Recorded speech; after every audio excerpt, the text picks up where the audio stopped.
Hello. Hello.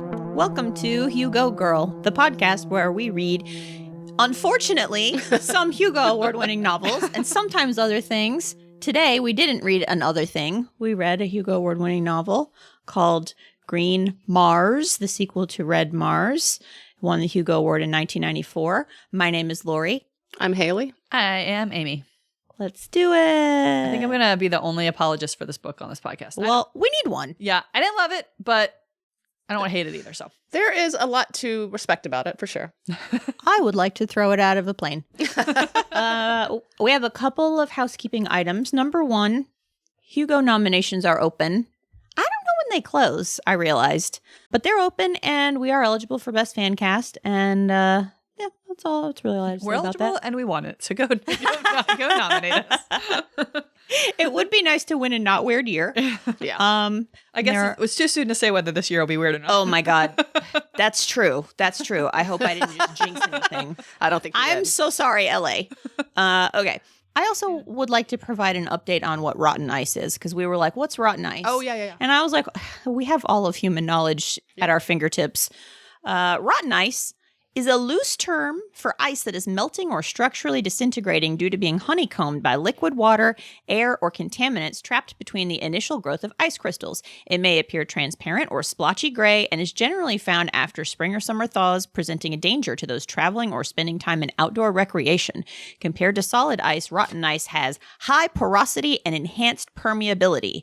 Though rotten ice may appear strong, it is weak. Even several feet thick may not hold a person's weight. And that's how you fall down a crevasse. But it's not like when you leave a ham on a porch for like 3 days. And it goes bad? Yeah, like It's it's not honeycombed. rotten, you know. Have you done that? Oh. Well, no. Rotten meat versus rotten ice. rotten. I like how you said ham. Yeah. I feel like the closest analogy ham for on me a is front porch. when we leave our pumpkins outside for like 3 months. Rot to me implies a biological degradation and not just weird ice. Yeah. Yeah. And then the pumpkin it's like rotten ice because the pumpkin looks all right on top, but you're like, that's been sitting there for a while. Should I throw it away? And you pick it up and it then the just- bottom just stays There's on no the structural porch. integrity anymore. There was 1 year when I lived with Ginny on North Avenue that I just left it on the back porch, and it just eventually it turns into just the stem. It just returns to the earth. The pumpkin disappears. We call that composting. Yeah, in a lawn chair on my back porch. If you haven't stopped She's listening, an environmental queen. for those of you who have not stopped listening at this point, we're also still doing our fundraiser to support Minneapolis or other cities under siege by ICE, also immigrants, also people fighting this kind of stuff. So if you would like to participate in that and make a donation to just the nonprofit or GoFundMe or whatever of your choice that's along those lines, you can do that. Email us your receipt. Please email it. Don't send it on social media. And we will add you to a list for a raffle to choose a movie for us to cover, because I can't read another I'm book. never reading another book. I'm never reading another book again. But yeah, R.I.P. podcast. movie of your choice. Doesn't have to be a Hugo. Doesn't even have to be science fiction. Do you yeah. want us to watch The English Patient? We'll do it. I love the English. I've never seen the English Patient. I was obsessed. Sounds heavy. I was obsessed with the book in 10th grade. So Oh wait, I have seen the English Patient. it won the He Oscar. gets burned. Yeah, he gets burned, and they do lots of good salves to put on his burns. It's really a great book. It's a World War Ointments II and book. salves. It's in a monastery. I love it. So Okay. I think I mentioned already Green Mars won the Hugo Award in 1994.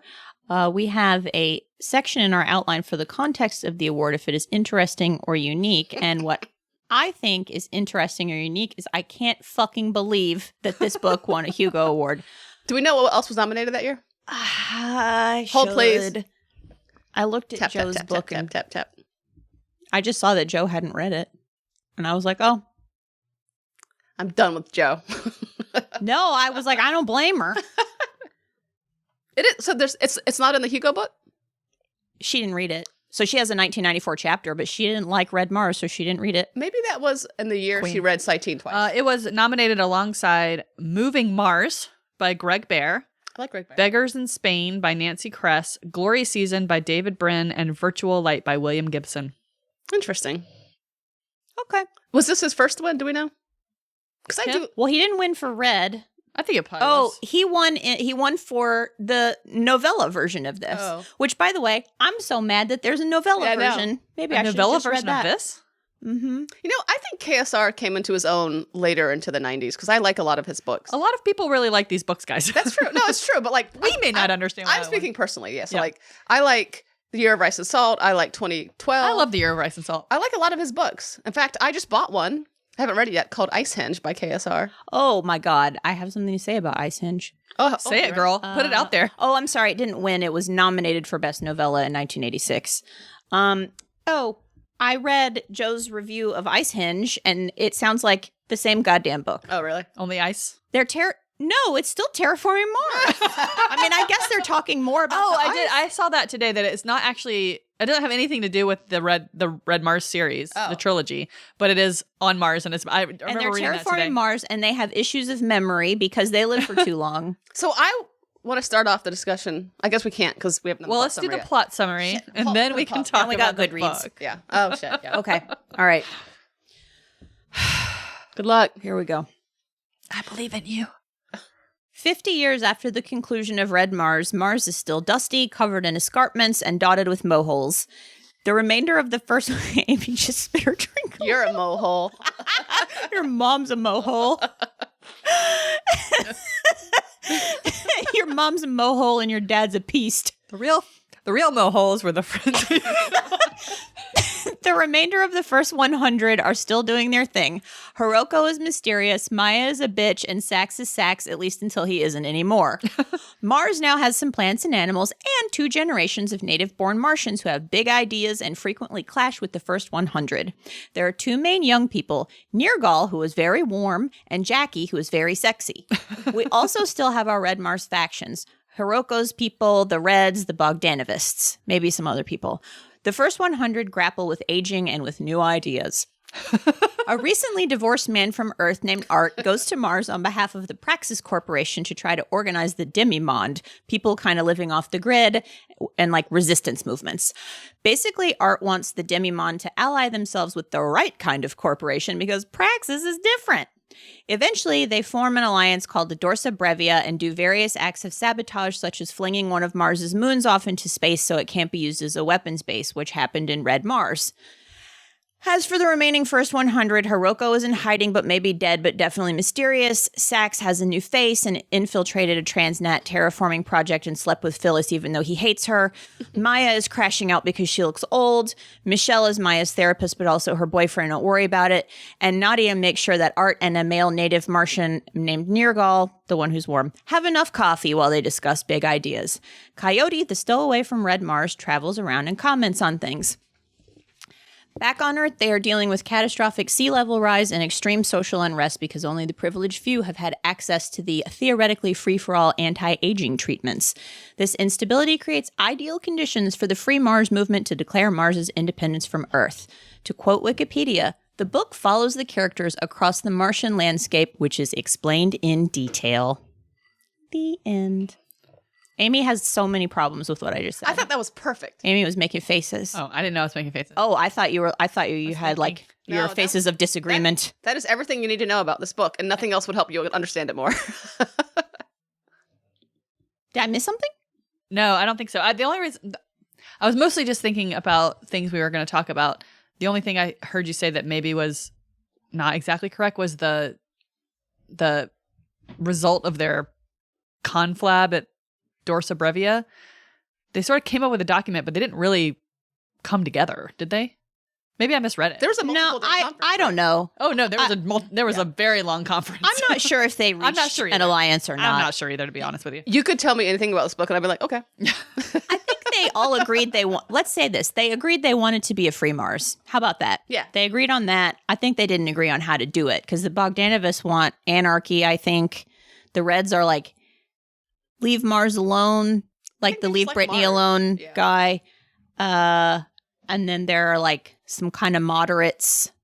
I don't know. You know, sometimes in sequels to books, especially in the 80s and 90s, they wouldn't assume that you read the first one, and they would be like, here's a little refresher. I never knew what a Bogdanovist was in this entire book. No, you definitely cannot just read this book, I think. You I have didn't to remember know. anything. Well, that's crap because I did just read this book. You have to know the background.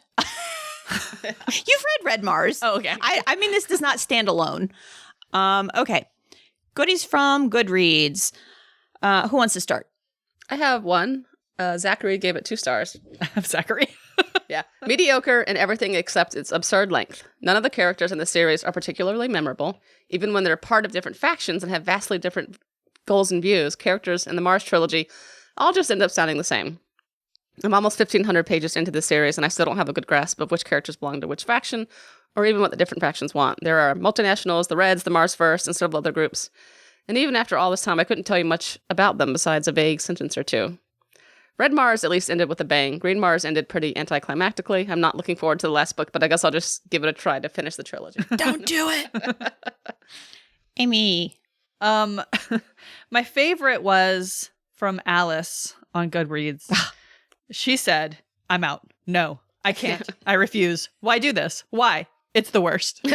And I wanted to ask you guys, if you've read it, then I guess it's not going to work. But I was going to ask you guys what part you think she's talking about. Well, she said. I know. If you've read it, it's this is a pop quiz. Yeah, okay. sorry. I had that one. I didn't read it in this, yeah. What do you think she's talking about? For me personally, it'd be the second to the last chapter when Maya is just reading Frank's Wikipedia for 100 pages. Who was my boyfriend? Well, you'd be wrong. It's the part where the guy shows up and just starts talking about economics. I don't even remember that, so... It's when they're on the beach with the old people and they're having their weird little Oh, yeah. promise I Apple read this Summit book. or whatever. I promise I read this book. When Art gets kind of a little Yeah, bit when we meet kidnapped. Art. It's when we meet Art. Yeah. Yeah. Okay. But I have a backup that I want to share also. Okay. This was just funny to me. These two followed each other in a row on Goodreads. They're by Stella and Casey. Do you have Stella and Casey? No. Okay. I have Kylie. Stella says, if you like incest and poorly written women, then this series is for you. And then right after that, Casey says, if you enjoy hundreds of pages of the characters meandering around the planet doing nothing much interesting for the first 3/4 of the book, then Green Mars is for you. Just really appreciated that. That is good. Kylie gave it 1 star and marked it DNF. Do not finish, or did not finish. Actually, also, I would say do not finish. Do not F word. Kylie said, I got stuck on Maya and her obsession with how she looks. Women are so one-dimensional in this series. Then, dear God, the pages and pages of Mars geography. Enough already. I have never not finished a book when I've been so close to the end at 77%. But you know what? Time is precious. Time is precious. You know, in Kim's defense, I don't think just the women are one-dimensional. I think everybody's one-dimensional. Just a little note. I believe he goes by Stan. And KSR? yeah, I think so. I've seen other authors refer to him as Stan on social media. And I think it's great that he has friends. Yeah. Stan stands. He probably has a bunch of lefty friends. He's a little environmental guy. I'm sure.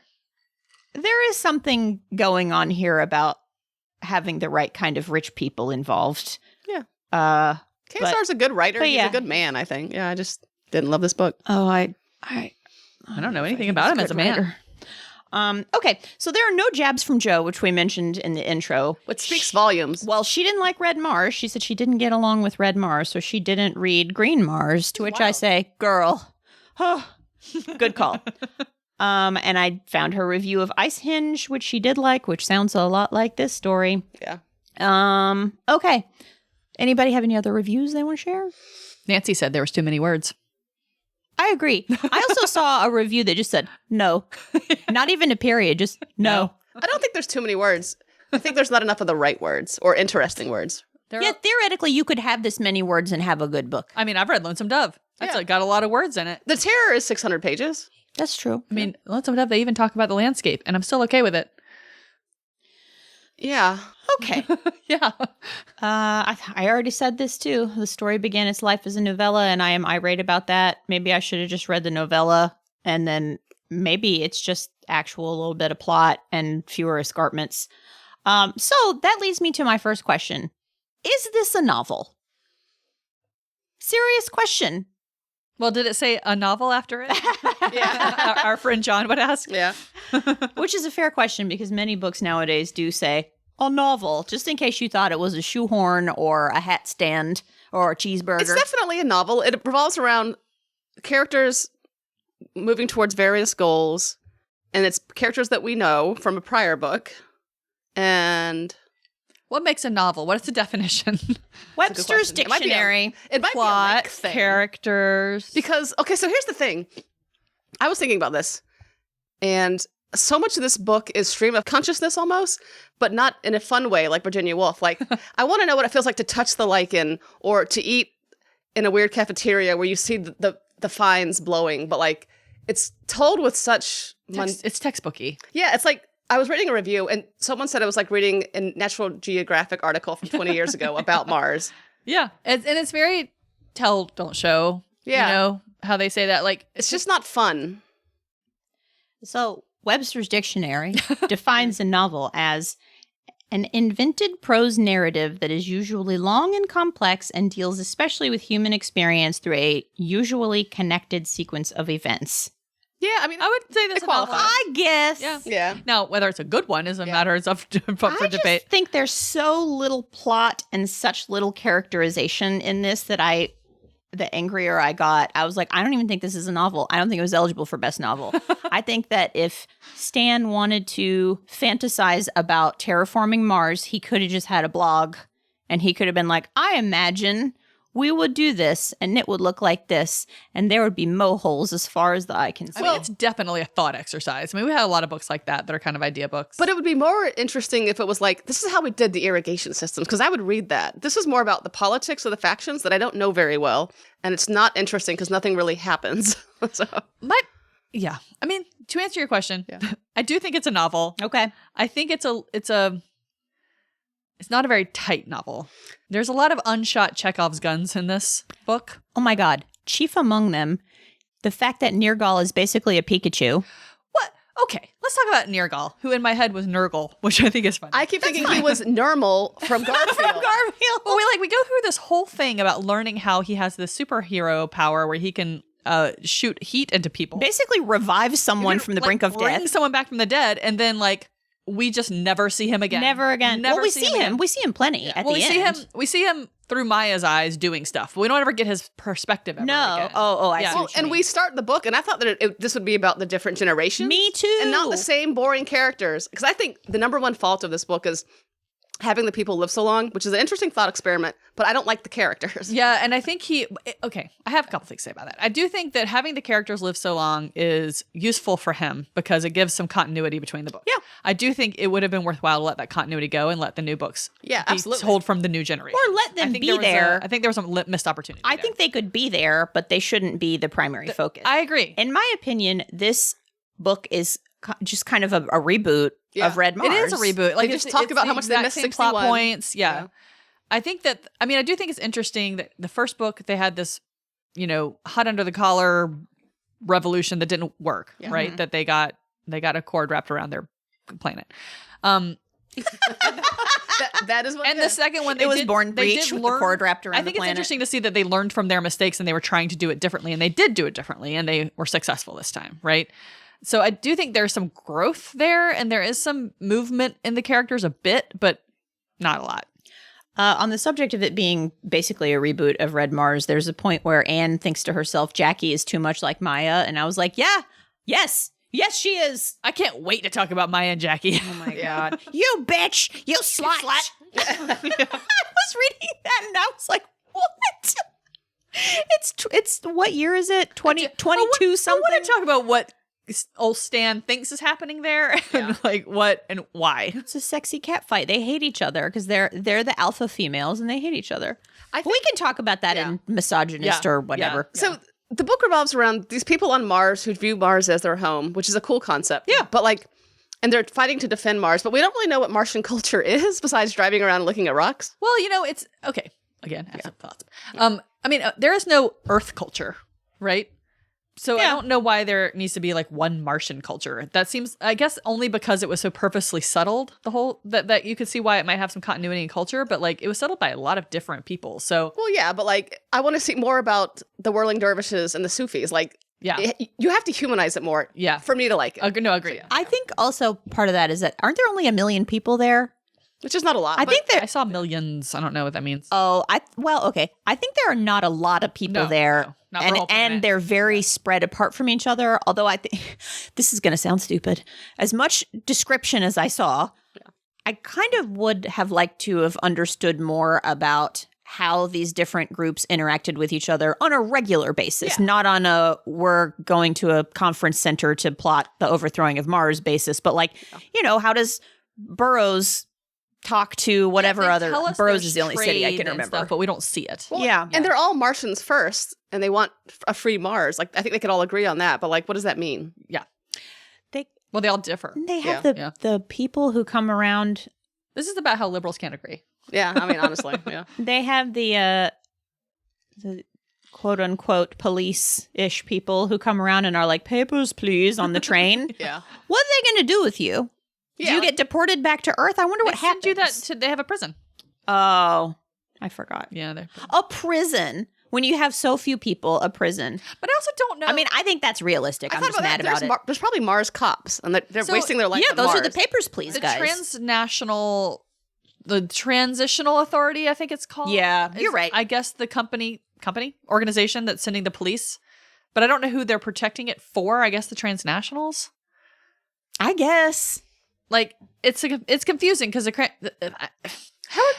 are they living? Go ahead. I don't know. How are they living off the grid too? These people that live off the grid, like, do they have Yeah, where'd they get their stuff? like underground farms? Well, Where's the money coming from? What I thought was funny was that they thought they were living off the grid, but everybody knows about them. I know. Kind of like they're not causing problems, so they don't make an Yeah. issue of it. The currency thing is a good question though. I know they were trading like nitrogen and peroxide at some point. There's a lot of coffee. Someone's growing coffee and selling coffee. and Mud also, like and they're coffee. having dinner at bistros when they're in the main cities. It cracks me up when they and go they to have a bistro. TV and a couch and pots and pans. there It's has to be a class system then with like people that work in restaurants, people that work. Yeah. So what are we? I guess if you work for one of the fancy transnationals, you get these perks. I guess. Well, that's the details that I want. I want to know what it's like to work at the Starbucks on Mars and Burroughs. Right. He tells us none of this. I know.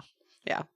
How did it even get a Starbucks? Who was like, I'll go live on Mars for $10 an hour? Exactly. Like I want the Moby Dick version of Mars where we learn about all the different parts of terraforming, but like in a fun way and not just like But like the guy who's interpersonal. pushing the button to terraform. I want that guy. Or like find somebody like I would love a chapter on the lichens if you could tell me about the lichens and what it means. Not just I looked at the lichens, I looked at the lichens. Well, I mean, you learn like why they're doing it and where it's coming from, but it's so opaque. Like the way he tells it is so hard to like. Yeah. There's nothing engaging It's hard to about it. empathize with empathize isn't the right word, but it's really hard to emotionally engage with what he's saying. And it's funny because the scene in The Martian where he's growing the potatoes, I was like, yeah. and it's like a 6-minute scene about growing potatoes Yeah. in Martian dirt with poop, and I was just like, tell me more. I want to know all about this poop potatoes. When I take a step back from the book, like it's an interesting idea, right? Like I like the idea of having this sort of real-time terraforming experiment that you're reading about, right? Because it would take a long time and it would take a lot of different things working at the same time. And it would be interesting to see how people go up there and deal with first being settlists and then being what they call natives, you know? Yeah. But the interesting thing about that That's not a word. Settlers. is that most of our people are living kind of off the grid, so they're not doing the terraforming. We see Sax go infiltrate an actual terraforming project. So And then Maya does work on it for a while there at some point. we don't see. But we Yes, don't see she any- does. we But don't we see don't any of it, We yeah. only see it a couple times when Sax goes out and talks about there's a little plant now, and he's so interested in it. And I'm surprised to say that I thought Sax's arc was probably the most interesting, and he was a character that I barely Agreed. remember. He at least changes. Yeah. He literally changes. Sax has quite the experience in this Yeah, book. he does. Absolutely. So he gets a new face, Yep. and he goes to Burroughs. Which I don't believe that someone who slept with him would not recognize him, but that's just me. Well, she didn't sleep with him before he had the face change. Well, but she like knew him for like 50 Yeah. years. So. Yeah. But as we know, their memories are not good. That's true. And so he gets a new face. He goes to, I guess, Burroughs. I can't remember which town he goes to. And then he gets a job, and the job is with Phyllis, who he hates. But since he's playing the part of a guy who's kind of debonnaire, he decides he needs to sleep with her. Well, she comes on to him, and he's just like, I guess that's what I do now. And then they My sleep boner. together, and then they have this relationship. I mean, they have a relationship for many, many months. Yeah. And then he's like, oh, no, I hate her. And then they part in a kind of good way. Like, I was like, yeah, let's just leave it there. That's fine. But then later, he has to get tortured. So I didn't know when that chapter ended that she had like had him arrested. I was like, what's happening to Sax? Well, it doesn't. It doesn't tell us that. Like he's about And to I'm kill bad her. at reading sometimes. It looks but- like he gets away. Yeah, I He's didn't know about what to was kill her, happening. and then he decides not to, and then he takes off, and then the next thing you hear is Zach's got arrested. Yeah, and I was like, what? Oh, what? Yeah.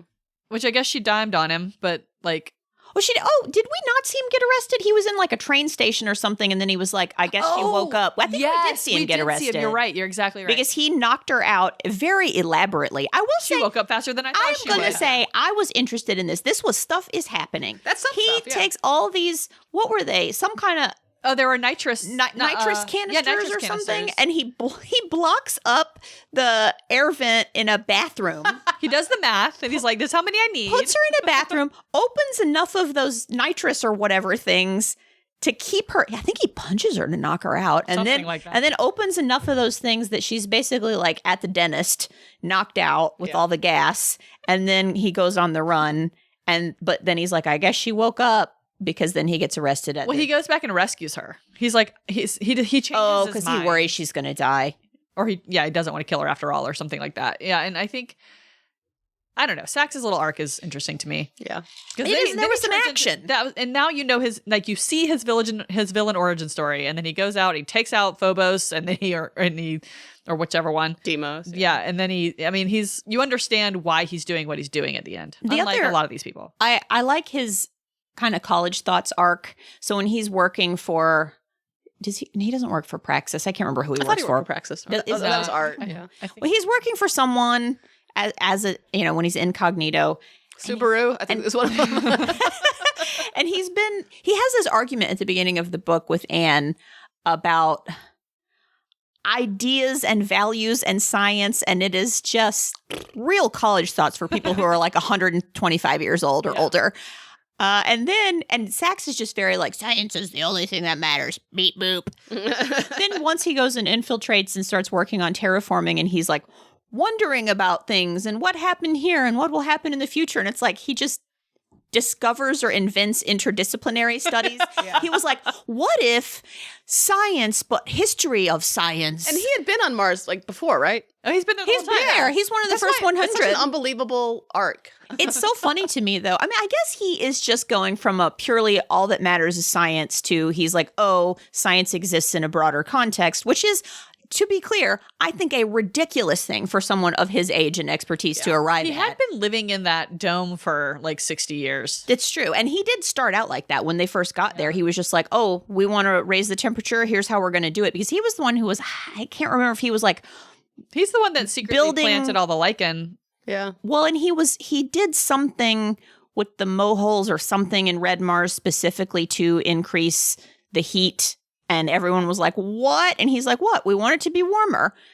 So he's very, very just not a big picture kind of guy. And then he sort of has this moment where he's like, oh, you didn't just fall out of the coconut tree. Yeah. You exist in the context of everything that came before you. Well, that's why I think having them live to be 150-year-old boomers is so boring because, like, I just want a new perspective. So they're just forgetting things.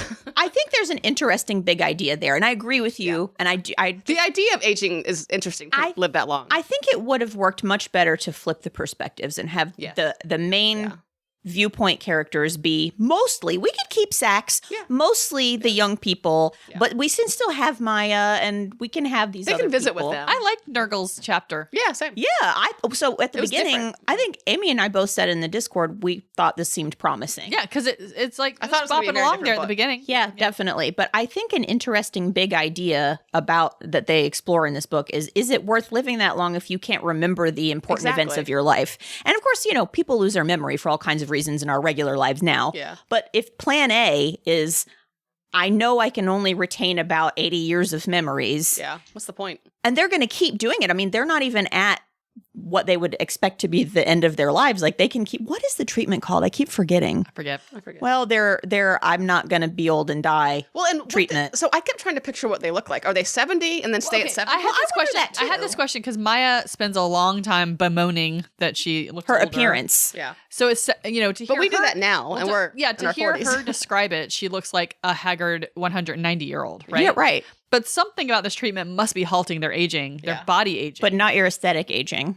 But nobody else seems to think they look old, right? I It's think just they're Maya's. They've like, got to be at least in their 50s or 60s. Do we I don't think have Maya has some dysmorphia. Oh, well, we absolutely. don't have any other women as viewpoint characters, do we? Well, we have Nadia and Anne, but they don't talk. Oh, yeah, we do. You're right. They don't really talk about aging. Those two, though, they're sort of. Well, about Nadia, other things. we were told at length in Red Mars that That she was Nadia not is then. never beautiful. She's not beautiful. Not then, not beautiful. So she's just like, I'm a regular gal. Who cares? The last thing Which that good for her. Yeah. Maya did trade on her looks quite Yeah, a bit. she The definitely did. last thing that I remember knowing about Nadia as a character comes from Red Mars, which we read a year ago or more, and that she was good at building things. I remember my favorite part of Red Yeah, Mars I was like- what I called I love Nadia Red Mars. fixes things. But then Nadia also has an origin story when Arcady dies. Yes. Yeah. Because then she turns into I'm going to blow up your space elevator Yeah. lady. yes. And now Red she's Mars is so now much she's better. a little more but the story implies that she had continued working on terraforming during that time because she was like part of why Burroughs got built. And she talked about the tenting things and she was somehow involved in that, but they don't really Are they still getting like resources to do this stuff? I have no idea. I think the transnats are building things. They're still sending people up there to mine things and build things, Yeah. and do things, I and guess I just- resource extraction and that sort of thing. I just want more details about like, are the first 100 in charge? Or are they just hanging out? I think they're very much not in charge. I think they get some respect Being the for first 100 because of their historical presence. But why are some of them But they've been living in missing. secret? They've been gone for like Yeah. Maya's so worried she'll because get arrested. they were public enemy number 1 after the revolution, and so they went into hiding. Okay. And so I think this book kind of starts off with them coming out Yeah. and like joining the world again. Got it. I think I don't know. I think it's kind of like I think about the Wild West a lot because when you're so far away and like things are delayed by time and space, it's not the same as like being public enemy number 1 on Earth where you can't hide. Yeah. So, Yeah, there's plenty of anonymity yeah. still in this world. Okay, also on the subject of living for a very long time. This is a conflict that we see that I think is interesting. How can the next generation ever become the adults if the adults never die? I Star agree. Trek I Next agree. Generation? How do they ever do it? How does say that again? How does the younger generation ever become adults if the adults never die? Their parents never die. Their grandparents never die. They live for hundreds and hundreds of years. How do you ever become the adults? I guess you got to kill people off. I guess you do. That's why I think it should be a different Got to book. take the regolith to the brain. Like there should be a book about living forever, and then there should be a book about terraforming Mars. But I think, I think if that makes each book half the length, I'm in favor of Well, it. I mean, you it have gives to, short shrift to both. we kind of have this problem now in the United States of America in our governing bodies. We sure do. That Yeah, we people who are too old to be doing the things that they're doing Yeah. need to pass on the reins, and they don't. Yes. And so you have to kind of trust that the people will give up the keys of the castle when it's time, but people don't want to do that. And on Mars, they are definitely not. Well, and it's not just people wanting to give up the keys of the castle because it wasn't only boomers that vote for old people. It's, I mean, we Well, all sometimes voted they're for your them. only option. Well, exactly, exactly. But like, it has to be like a cultural change. Like, I was reading an article that Well, it has says to be a like, party change. there's a chance that we may never have a millennial president. Like, it might go from the silent generation, which is what both Biden and Trump are, to like some other younger generation, which is crazy. So, or no Gen X president. We don't know. So, It's like King Charles always waiting for his time. yeah. So I guess another interesting piece of this thing about how do you become an adult is like they're the first they don't know any different. Yeah. These have always been the adults in their life. So I wonder at what point can they even start to think of themselves as we're the grown-ups in the room? And it seems like there's going to be this ongoing clash until they figure out how to navigate that. Because you have people who are sort of natural charismatic leaders who are native Martians, and I do think that should give them a bigger vote. Yeah. But then they've got these people who were there first, and it's all they've ever known. And is this just going to be this way forever? You know, the kids are kind of feral. They are fair. You know, like it's interesting. I am interested to see where that part goes in Blue Mars because the kids are not well parented, right? And the adults in their lives, they don't seem to have a parental relationship with them, Right. which is, I think, why Jackie's so sassy to Maya and Nadia and all them. You know, because it's like they're older and they teach them stuff, but they're not really ever presented as an authority figure. Yeah. So I wonder how that will factor into it. I don't know. Unfortunately, we'll find out. Well, that's We don't actually see a lot of kids in the other like Jackie hits on one guy, but that's the only other young people you really see outside the revolution itself. Yeah, you're right. Like we don't know how people are. Anyway, yeah. Some of the most interesting parts in this book are kind of like the interesting parts in Red Mars, where it's like we learn about some of the art and culture of Mars, which goes back to what I was saying earlier. Like they've got like, what kind of music is it? It's like steel drum music on Mars. Like that's the kind of thing I want to learn about too. It's like, what is worth saving on Mars? Why do they like living there? What is different from Earth? 100%. To me, that's what this book should Like be show more me the about. joy of living there. Yeah, like why are you so in love with Mars? Like, Why did anyone want to go? yeah, exactly. I did think one of the more interesting parts of the book was when they saw that strange city made of marble or whatever it was. Oh, yeah. Medusa Face or something like Yeah. that. I forgot about And it that. was just like a frozen town. And like, That was very 60s, 70s sci-fi. We found Yeah. something. Let's look at I it. think Anne was the one going. I can't remember. I think it was Anne and Nurgle maybe were going through there, or Coyote. I can't remember. But like, it was the way they described it was also interesting. And I was reminded of it because of what you just said. It was like the faces of the people in the sculptures were really joyous, and they were running in air. You know, they weren't under a tent. They were just running, and they were running free. And like, it just seemed like it was set forth as like, this is the goal. Like, this is where we want to get. Mm-hmm. And I think it was Anne that saw it, because she was the one that was like I don't want that. Yeah. Basically. I don't know. It was an interesting part of the book, I think. It shows like what art someone might be making there and the aspirations behind it and that sort of thing. Yeah. Yeah, and maybe that's not what his interests were. Oh no, his interests are definitely not that. Yeah, but yeah. That's the only time you see that though. That's it. Yeah, like I love the times even in Red Mars. I mean, this book makes me realize how much I like Red Mars. And like, you know, when they go to the different cultures and to the Sufis and to the Saudis, and they're bringing Earth cultures to Mars, but some people are experiencing those Earth cultures for the first time. So I don't know.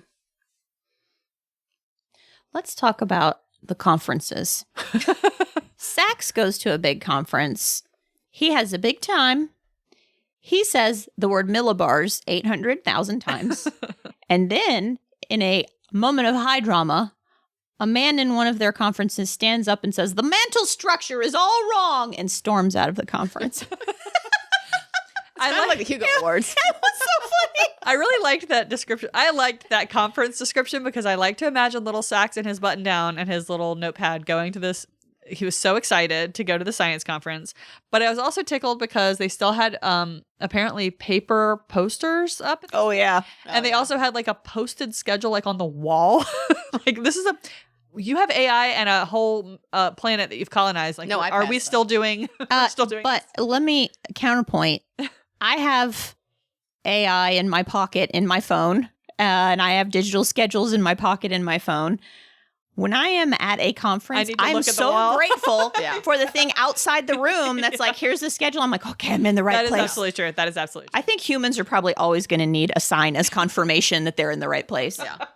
Because you think about how expensive paper would be to ship to Mars if there's no trees. Woo. I guess they're making Oh, it out of yeah. Paper's heavy. They're making it out of sand. Yeah, Oh I don't my know. God. What if they had some kind of power failure and then there was just no literacy on Mars because they don't have any paper and they don't have their tablet? It'd be like Canonical for Leibowitz. Yeah. Where they've got it. What did he illuminate? What, like a map or something or whatever it was that he had? No, it was schematic. It was a schematic, or something. that- Yeah. some blueprints. Yeah. Yes. Again, are there movie theaters on Mars? Are there porn shops on Mars? Yeah, Like, it seems like they have a real dearth of like creativity. it's just science and Conference meetings. rooms, bistros. But then I guess we don't spend that much time with anybody who aren't the first one. So who knows? Also, I read a review that was like, how much free gas or power do they have just to be flying around Mars back and forth to conferences? oh, it's like Star Wars. Yeah. I'm just going to tootle over to Coruscant. That reminded me that at one point someone gets a fax on their phone. Yeah. Sometimes we don't know about technology. I was not ever really sure what they meant by their AI. Was it like think they like had a a phone. tablet, So, like a tablet? I recently was a guest on Picture Me Coding with our friend Eric, and Again? yeah, Oh, we talked about Murderbot. It's coming out sometime. Go listen. And one thing we talked about was the difference between AI in this and AI in Murderbot. Yeah. And how Murderbot has a much more currently recognizable version of AI where it's like reasoning and Yeah. it's generative AI. Yeah. The AI in this very much just seems like Google, Yeah. like or like a an early smartphone. form of Like I was imagining they just had like iPads. Like, do they pay bills? But then like a T-Mobile bill? but then like John but Jackie has John Yeah. Boone's AI and her name is Pauline. So So I don't know what that means. I really do think they just have a tablet that has a local. No, but it must be pulling information from somewhere because she's the going satellites? through and looking at Frank's stuff. Yeah. Those small details could help humanize it so much. So, Yeah, because John Boone had a AI that he named Pauline. and then are you just building your own little AI as you go along? I mean, maybe. And it learns you, Like it's his personal chatbot. yeah, Yeah, so like- maybe that's what she has. like Speaker for the Dead, there's a seashell, or like Fallout, there's like the arm thing. Like Yeah. there's different ways they could frame it. He introduces watches about 3/4 of the way through Yeah, the book, yeah, yeah. and then we get a lot of them until the end. I don't know where watches came from, but now you can see someone on your wrist. Is now a good time for refills? Let's do it. Let's do it. Intermission.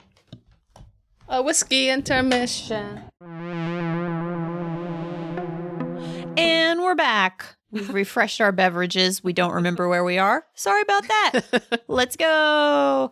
Let's see. We talked about the conferences. We talked about how we want to know about what's it like at the coffee shop. We talked about. I would like to have a college thought conversation for 1 second. Let's do it. Please do. You're very Because good at them. So. One of the inherent conflicts in this book is whether we should or should not terraform Mars. Yeah. And I cannot remember whether we talked about this with Red Mars. Obviously, it was also an issue then. There are people who are like, we shouldn't terraform Mars because it's fine the way it is. And I guess they think they should just live underground forever. I Like guess. on a rocky Yeah, I mean, barren. like they're there, so I just am like, what do you? there's only so what much- else are you gonna do? it's kind of like a NIMBY thing. Like not in my backyard. Like, I think some people like, I mean, I guess it's like people who- blue Mars. Not in my mohole. Put it up your mohole. Like, yeah, you go to National Park and you're like, this is beautiful. I hope nobody ever develops it. Yeah. Which I guess is kind of what's happening with the Red Mars people, I guess, on a large scale. But then there's other people who are like, no, let's make it into a beautiful planet with water and trees and we can all live happily ever after out in the open. Oh my God, it's Dune. Uh, I mean, it's not Dune. Yeah, it's not Dune. I mean, I kind of waffled between the two of them. It's like, on the one hand, I kind of get wanting to leave nature alone and just let it be itself for its own sake. Yeah. But I also am like, well, it's rocks. Like, it's okay. Like, does Mother Nature also rule Mars? Maybe she's just an Earth girl. I mean, Mother Nature rules Mars, Yeah. right? But there's a whole thing in here No, about it's the big man. the big man, which Yeah. actually that's one of the parts I actually like about the Well, book. I remember how they folklore? actually had the little red people in Yeah, the first book, yeah. and John would sometimes see them. Mhm. And then I thought in this book, occasionally, or in Red Mars, and then in this one, they would occasionally reference them, but I missed the actual part of certain people seeing them.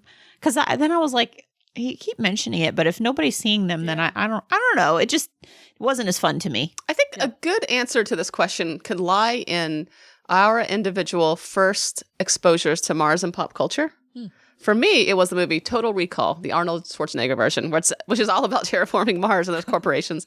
Get your ass to Mars. I know. I love that movie. I don't know why I know that quote. I've never Get seen your it. ass to Mars. And actually, coincidentally, well, probably not coincidentally, because I was reading a book called Green Mars for the last 700 days. I know. I just asked Kevin the other day. I was like, what movie is that quote from? But I don't know why I know Get it. your ass to Mars. Well, because there's a point in the movie where it's a video of Arnold Schwarzenegger and it glitches, so he repeats it. So it'll get stuck in your head if you hear it one time. So if you want us to watch that movie, make a donation and you could be selected to choose a movie So- and you could choose Total Recall. And the movie is about Mars being a forbidden place, and they go and there's a chance for it to become a blue place or a green place, like in Fury Road, the green place.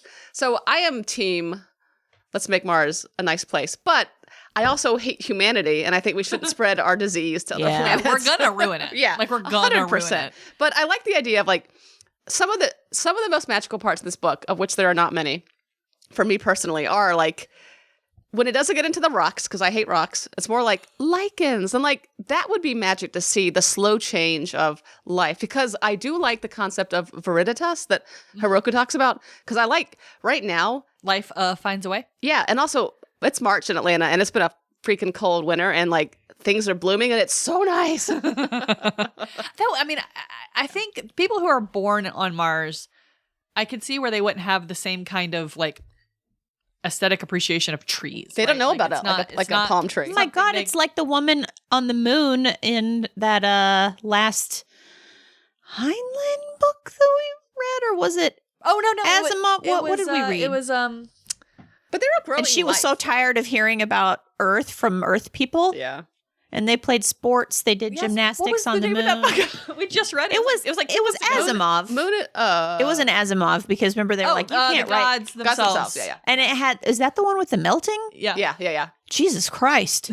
The gas Melting and moon gymnastics are so different. But same, like they don't care about water and trees because it's just not something is a part of their experience, right? So I could see people who were born on Mars, like really not giving a crap about trying to make it so that trees can breathe, right? But I wonder, to play devil's advocate, Please do. people that have only lived their life in the barren tundras of, I don't know, northern Ontario, like you could understand that, like, well, no, hear me was out. Personal. Hear me out.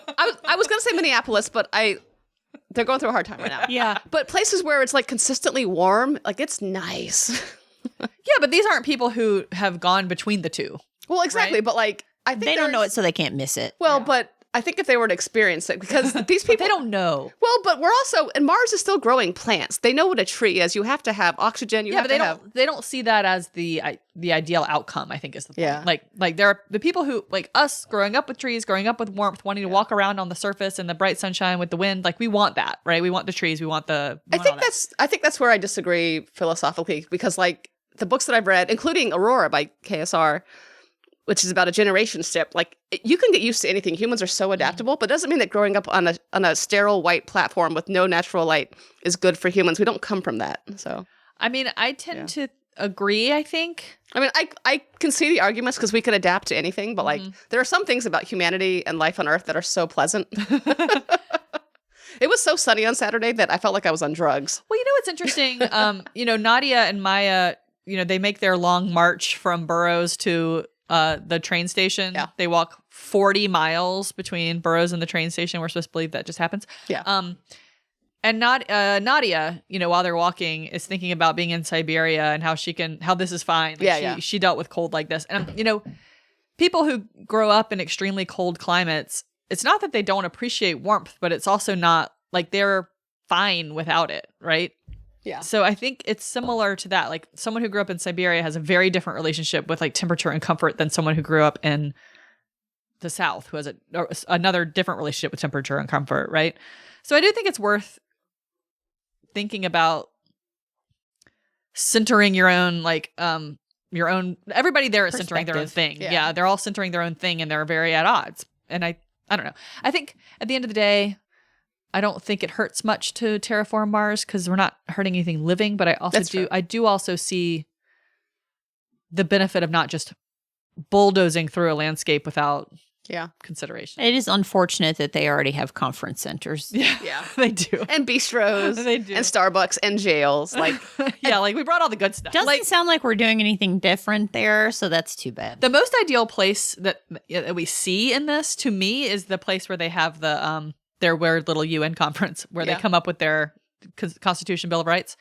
That place sounded really cool. It was like this long, narrow tube, but they've created like a lake and like all these rooms, and like that place sounded cool. Anyway, there are a few quotes that I would like to share that were notable to me. Please do. I would like to give this book exactly one compliment, and it is when Coyote observes, "That's libertarians for you, anarchists who want police protection from their slaves."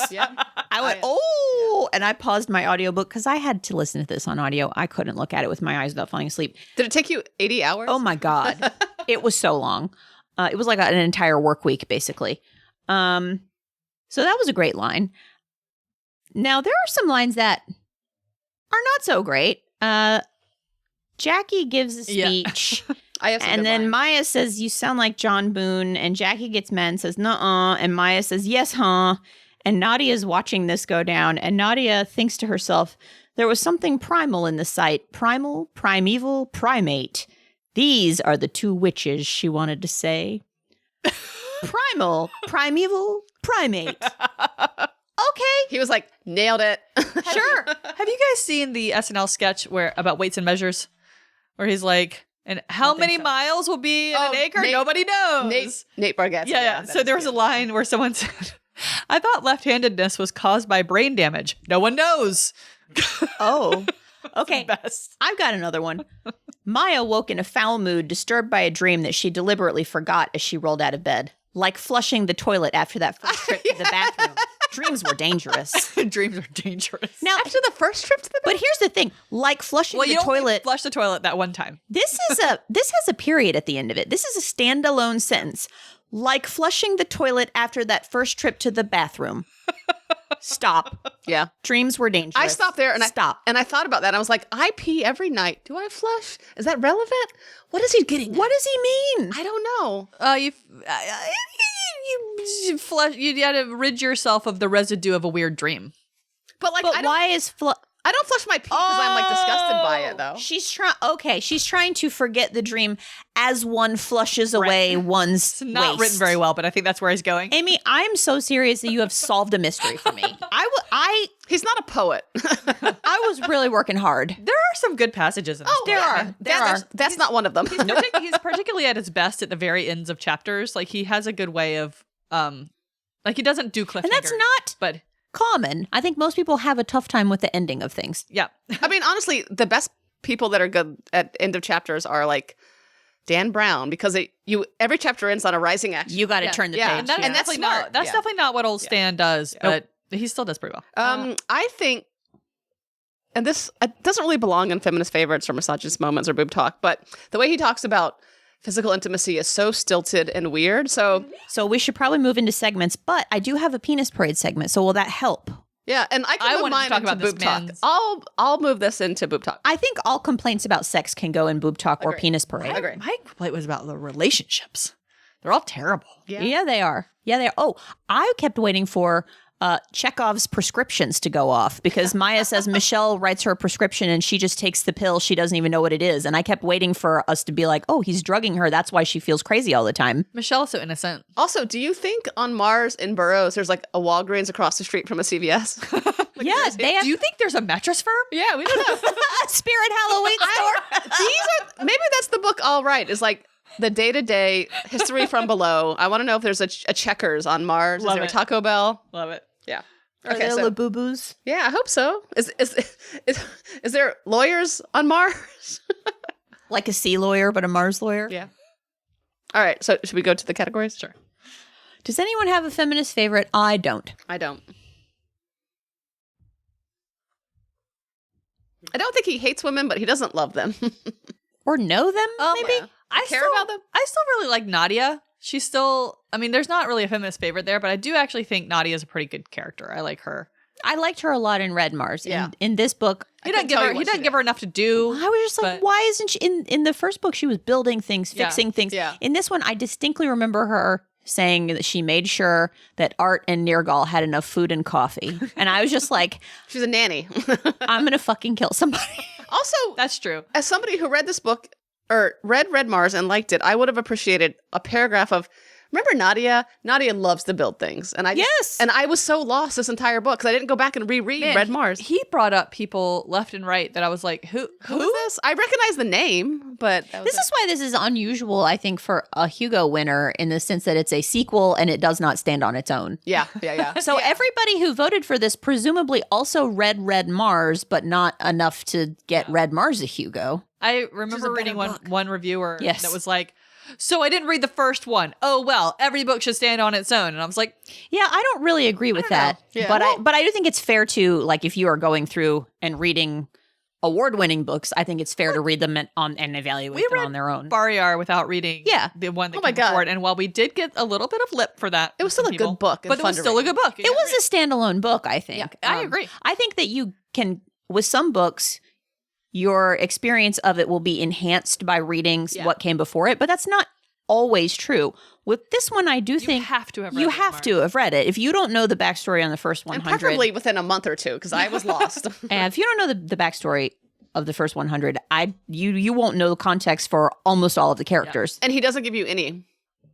Right. Yeah, like if you, like myself, didn't remember anything about Maya besides the fact that she was Russian, like the entire book, I was like, hey, Maya, I guess you hate yourself, girl.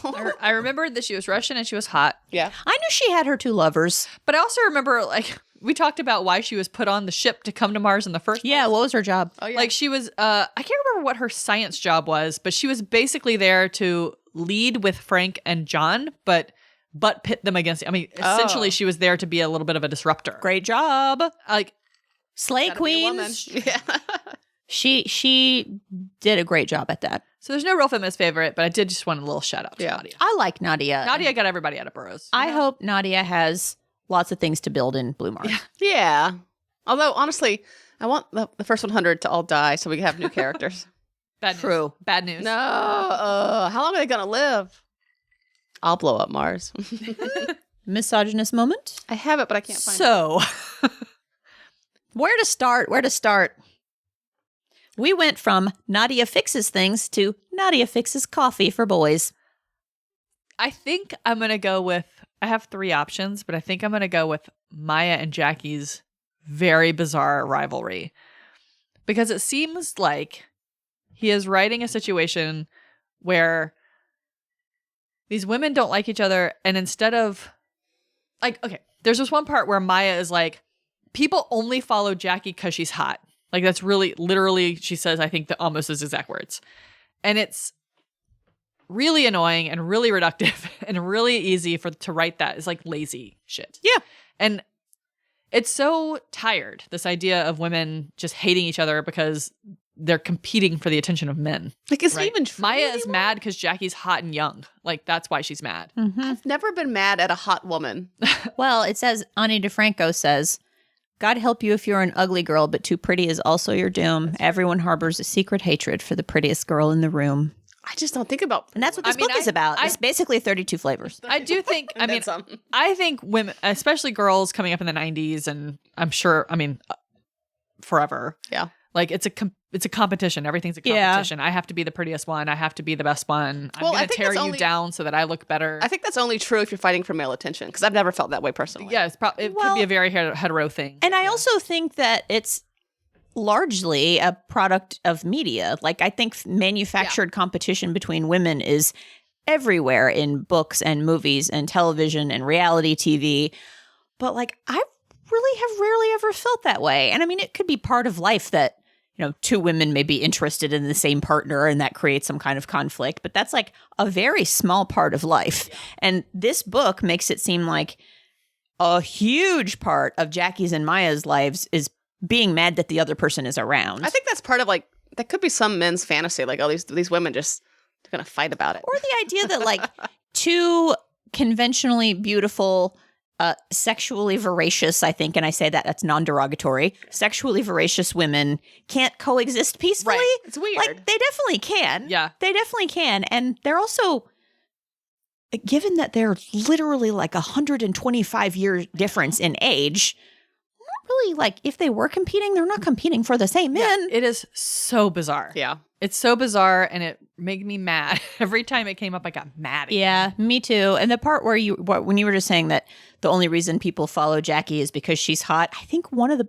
passages said it was her white scoop neck blouse. Yeah, like, what the... Which also then immediately made me wonder, do they have Target on Mars? Where did she get Love a scoop boat neck? neck. Well, on scoop neck blouse? in an environment where, like, the air can kill you, no one's going to be like, well, the hot blonde will leave me to deliver it. Where did she get a blouse? I imagine everyone dressed like they dress on the Murderbot TV show where everyone's in like a canvas zip-up jumpsuit. You would be... There were not very utilitarian. There would be no cleavage on I'm Mars. not thinking about scoop neck blouse. I don't know. If you're eating at bistros with wines, you might be wearing a necklace, a cleave shirt. That's another thing. It's like, it's unclear when they have to wear the suits and when they don't. Like, are all the cities under domes? Mm-hmm.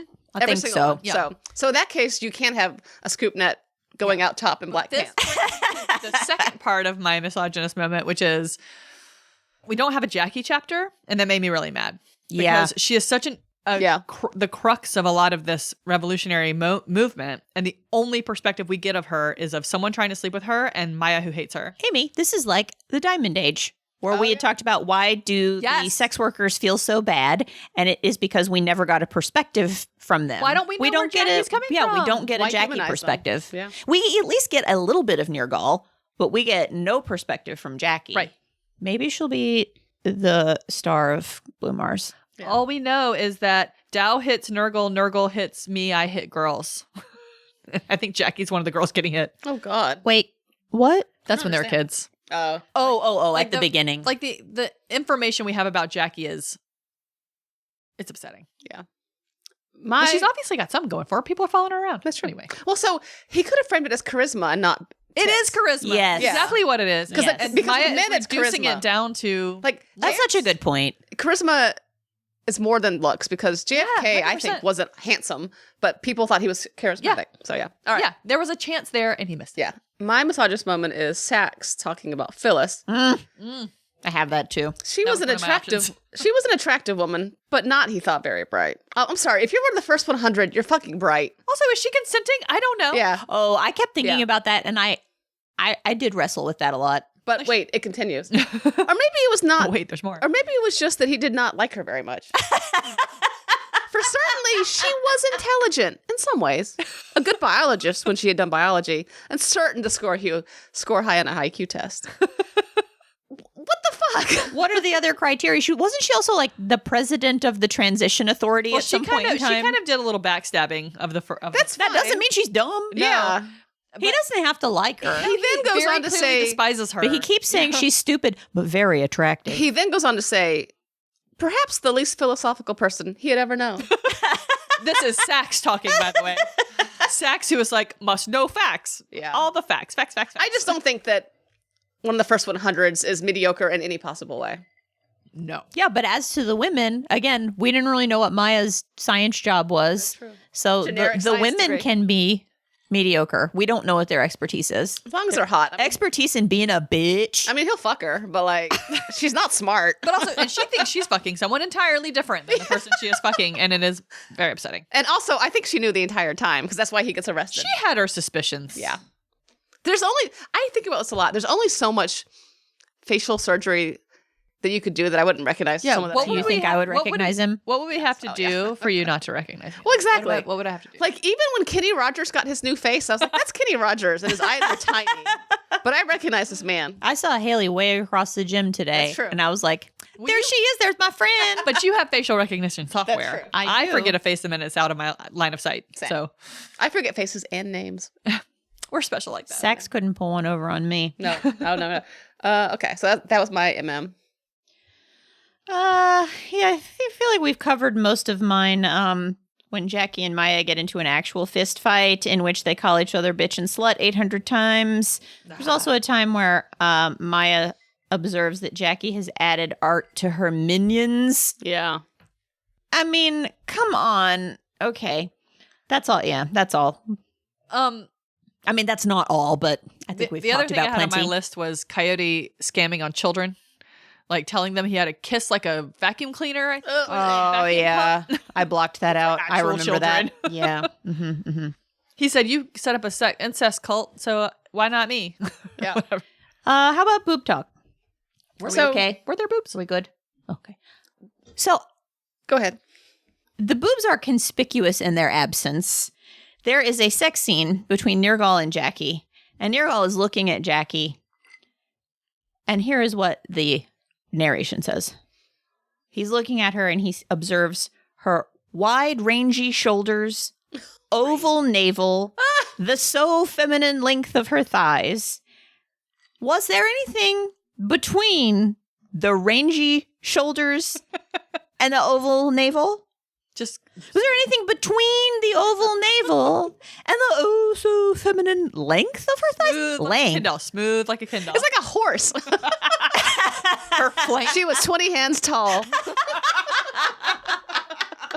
I like that horse. She had a ponytail. Really big horse. I don't know what a hand How is. many hands tall are things? My horse weighs 15,000 pounds. 1,500. No, 15,000.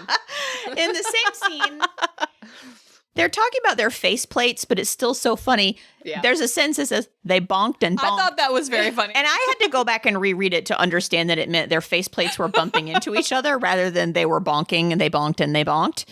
They did not bonk the right But way. yeah, we go from shoulders to navel to thighs. Just skip over those important bits. Yeah. He's so unsexy. It's so unsexy. Like, okay, so he surveyed the length of her body, shocked slightly once again by the various manifestations of sexual dimorphism. I had that one too. Various. That's like you're dissecting a frog. You're like, these frogs look different. It's sexy. It's different. The various manifestations. What else? Sometimes he would say things like, Lori, you recently read the hockey sex books. I've only read a little bit because I had to read this thing. I know, but like, there's a way to do sex in books that, I mean, a lot of sex is very not sexy in books, but some is very. But it can be done. No, I've read some good romance with some good sex scenes. But you don't do it like this. You don't say, he would enter the realm of sex, or they kissed in the European style. I did not catch the European style. Sometimes they would give each other thorough massages to pass the time. Thorough. A good man. He's a good man. He's What do you think the kids say, since the kids are not super cognizant of Europe, probably? How do they kiss? Oh, they don't. They bonk and bonk because they're face plates. I know. It's just, it's so unsexy. And again, you don't have to write about sex if that's not your interest. don't do put it. it in Don't there. do it. It's Yeah. fine. I'm fine with my science fiction having no sex. You know what was hotter, honestly, was in Red Mars when Michelle finally figures out where Hiroko and them are, and he goes and they have this weird little group orgy. Yeah. That was hotter than this. Or like when they're like fucking in like the garden on the spaceship. That's cool. yeah. It's furtive. But something happens in this book where he's just like, enter the realm of sex. This is how humans talk about sex. Beep boop. Definitely not 3 robots in a trench coat. No, this Oh is my a God. book that's more like I took a lover rather than like actually having sex with anybody. Amy, do you have any? No. Shall we move on to Penis Parade? Please do. Does anyone have Penis Parade No, besides me? I can't remember there being a penis. Okay, Haley, you go first. Hold on. I gotta find it. I don't remember there being a penis. I do remember them bobbing around in the pool. Girl, there is some penis. All right. It's coming. It's coming. I got Hold on. I it's got a coming. dick for you. It's coming. It's coming. Don't Okay. look at me in the eyes and say that ever again. Here we go. Kind of an immediate conduction. His erection sprang freely, eagerly from his pants as Phyllis got the pants down his legs. Oh, yeah. As if an illustration of the selfish gene theory. What does that mean? Isn't selfish gene Yeah. theory just like your genes want to... Yeah, he's going to bone her even though he doesn't want her. Oh, he's like, I gotta hurt my genes. There's a drive to reproduce. He's got to have a baby even though they're 400 years old. Yeah. I have another one. Do you have... That's it. Okay. So same scene. A few sentences above what Haley just read. So Phyllis kisses Sax. He gets all horny in the elevator. She invites him in. And the book says, indeed, his penis was snagged halfway up in its blind grope toward the stars. All his chromosomes humming loudly, the silly fools, that at this bonus? chance at immortality. Is that how boners work? Snagged halfway up. Yeah, they're blindly groping toward the stars. You hadn't heard. Nobody And told so you? are people. It's snagged halfway up. So is it like, boop? I think it's stuck in his pants. It couldn't go all the way because of the Oh, pants. like a there's something about Mary situation? Or Like it just... It can't rise all the way because of the pants. I always wondered about that, not knowing about boners. So like pants can sometimes like stop it. Yeah. Yeah. Oh, for sure. Because there's not enough, room in the Not a fabric. room. Yeah. Well, That's why sometimes people put it in the waistband, right? yeah, you could fold it up, Yeah, I yeah. suppose. This has been very educational. We've We've entered the realm of sex. this is We've entered the realm of this sex. should be Patreon content. I'm just always curious. I'm never going to find out myself. Okay. All right. Let's. Okay. Anybody have any more penis parade? Not one bit. Okay. I've never seen... Amy's like, penis parade. I'll see one. Which way to the penis parade? I'm never going to go to that parade. Okay. Does anyone have any fantastical food? They mentioned food in the most unfantastical and boring It is way. absolutely I not had fish fantastical. and bread for dinner. I have mud like coffee. Yeah. The penis parade has just slain Amy. Apparently, I'm the grand marshal of the penis parade, according to Haley. We had a little off the record discussion in which I was the grand marshal of the penis parade. I didn't know. You had to have known. I can't imagine a world where you're not the grand marshal. I've been married for a very long time. I think the most interesting thing they consume in this book is the kava, I agree with that. where they're doing their drug drinks. I almost bought us a bottle of champagne and then wrote kava on it so that we could participate in their Mars cultural practices. So I get herbal tea that has kava in it, yeah. but isn't there like gas station Red Bull kava now, and it's like different? It's like kratom. and all that Oh, bad stuff. that's what I'm thinking Yeah. of. Is that kava? There's kava Kevin bars. says no. It's separate, and there's kava tea.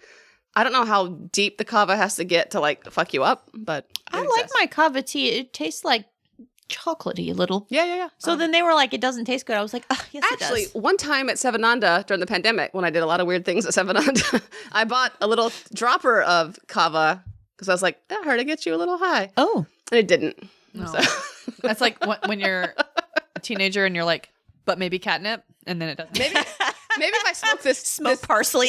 smoke this literal Lipton tea bag in my backyard, does not get you. And then my mom would find the half-smoked tea bags. Oh, I thought you were just being funny. No, I would. Sometimes you try stuff. I would light tea bags on fire. You can't smoke them. I would try and smoke my dad's cigarette butts with no tobacco. Ew. I know, it was gross. It was gross. I smoked a cigarette that I got picked off the ground one. It might have had PCP in it. Amy. It was the 90s. It was a different time. It was. They were readily available. Who could blame you? I was 14. I could be going to buy cigarettes. My mom also thought that I was huffing spray paint. Because, What? No, but I wasn't. I would. No, listen, I had a skateboard and I would take it into the front yard and I would just spray paint it and there would be spray paint in the front yard on the grass, but I was just painting a skateboard. So she saw spray paint on the grass in front of your house. The wheels have really come off. I may be the Grand Marshal of the Penis Parade, but I'm a terrible DM. I have not maintained control of this conversation at And there all. would just be like skateboard-sized lengths of So like. she's like, she must be huffing paint. And obviously, I have never done anything wrong in my entire life. Oh, I don't know. I heard about those tea bags. I know, but still. But they thought I was huffing paint, and I was just doing a lot of spray painting, and then like writing a word, like I like Everclear or whatever. The band, not the liquid. Yeah. But Meanwhise, I was basically huffing paint. My parents were like, what an angel. but they thought I was playing with. wrong. I was just painting the board. Did anyone take down any other food? I wrote bistro. They had muffins and rolls at their meetings. So I skimmed So boring. Bad conference food. this afternoon. Yes. This afternoon I skimmed the last 100 pages of this book. But Maya at one point has a king's dinner of bread and cheese. And then I was like, what kind of cheese? What kind of bread? I do like bread and cheese. I do too. I think she meant like a plowman's lunch. Sometimes I eat bread and cheese or apples and cheese for my lunch or snack, and I think to myself that I'm a hobbit on a trail. It's so good. Yeah. I'm a little tipsy. I have. We have been drinking a little bit. Does anybody besides me have a soap stuff? No. Amy. I mean, sex seduced Phyllis with a whole new face. Well done. That literally happens on Days of Our Lives. And there was also at least 2 love triangles, and also Phyllis and Maya got in that slap fight, like on that one soap opera where You mean Jackie and Maya? Or did Phyllis and Maya? You said Phyllis and Maya. Jackie and Maya get in a slap fight, like I think it's Jackie Collins? No, Joan Collins? I don't know. Yeah, I don't know about soaps, so. I mean, there's a lot of slap fights on. It could have been Flavor of Love. We have to watch more of that. Okay. All right. Moving on. Did you like the book?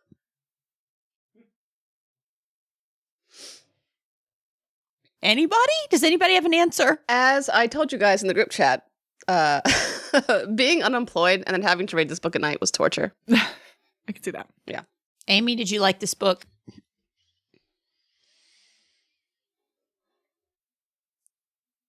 No. I know why people would like it. I didn't hate it, but I don't think if someone were to ask me if I liked it. She's just looking at me and laughing. She can't stop seeing me as Grand Marshal of the Penis Parade. I could see.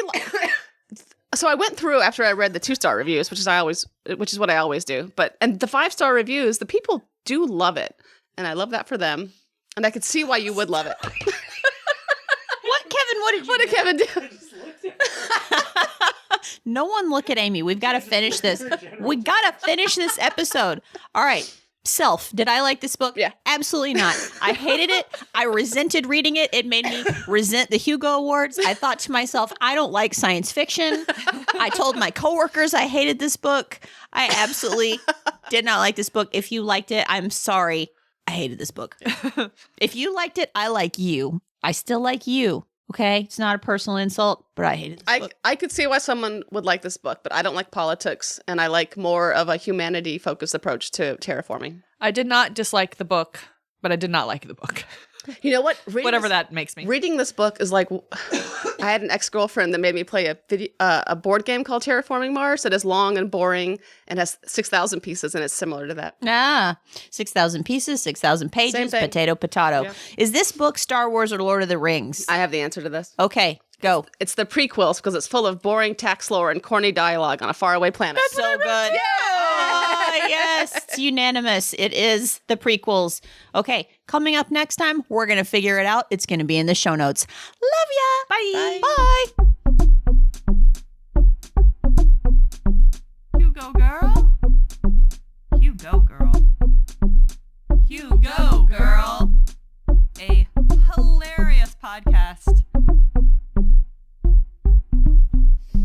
I just heard an interview with Chloe Zhao, and she said that whoever it is that does room tone on her movies said that whenever he can tell that she's like overwhelmed or overstimulated, he'll be like, "Oh, I need room tone," and it just gives her a break, and it doesn't. It's not attributed to her. Of course, now everyone knows.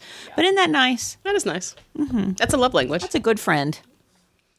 That makes me so happy. Good. God knows we need to be happy about something.